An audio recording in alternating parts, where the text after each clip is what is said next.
Hey guys, I'm Ted and I'm here to give you another fast fact, and for today's fast fact we are going to discuss the Secession Ordinances. Now, the slave states moved very quickly after Lincoln's election. On December 20th of 1860, South Carolina passed its Ordinance of Secession, and it passed it with a unanimous vote of 169-0. Following that, Mississippi was next, and they did so on January 9th, 1861, with a vote of 85-15.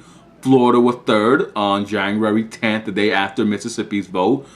Florida passed their Ordinance of Secession 62-7. Alabama was third, and the voting in Alabama was quite divisive. Alabama passed their Ordinance of Secession 61-39. Now, this vote reflected the divisions between the Black Belt counties, where slavery was more prominent, and the hilly upland counties, where slavery was not so. Where slavery, the presence of slaves really wasn't there. Where slavery didn't factor into the local economy or the local social institutions, social customs. Georgia was next, and on January 19th. And Georgia passed its Ordinance of Secession by a vote of 208-89. Louisiana was next on January 26th, and they passed it by a margin of 113-117. And Texas was the seventh state to leave, and they passed their ordinance on February 1st, 1861. Now, Sam Houston, the old leading Texas figure from the 1830s, he was a staunch Unionist. A Unionist, of course, is one who favored the preservation of the Republic as it stood in 1860, 1861. He was a staunch Unionist, and he fought against secession in Texas. And because he opposed secession, he was removed from office, and afterwards insisted that Texas owed no allegiance to the Confederate States, but he was alone in the wilderness in those feelings.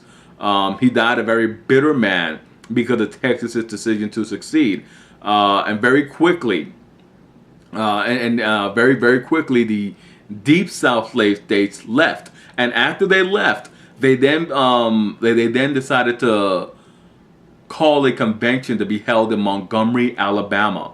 Now, this convention, the Montgomery Convention, was tasked with putting in play a provisional government and drafting a constitution until general elections could be held within the Confederate States. Now, the Confederate States Constitution was very reactionary. It was the exact opposite, the antithesis of the Republican platform in the 1860 election. Noteworthy clauses within the Confederate Constitution was, of course, the limiting of the president to a single 6-year term, a line item veto. That was something that the slave states had lobbied for a long time in the United States. Also, the Confederate Constitution forbade secession from their union, which was kind of ironic. It was duly noted by observers in the United States that here these states are opting to leave the United States to form a new union, but now saying that once you leave the United States and join our club, you can never leave our club. Here they are forbidding secession from their union. So that was an interesting observation from the Confederate Constitution.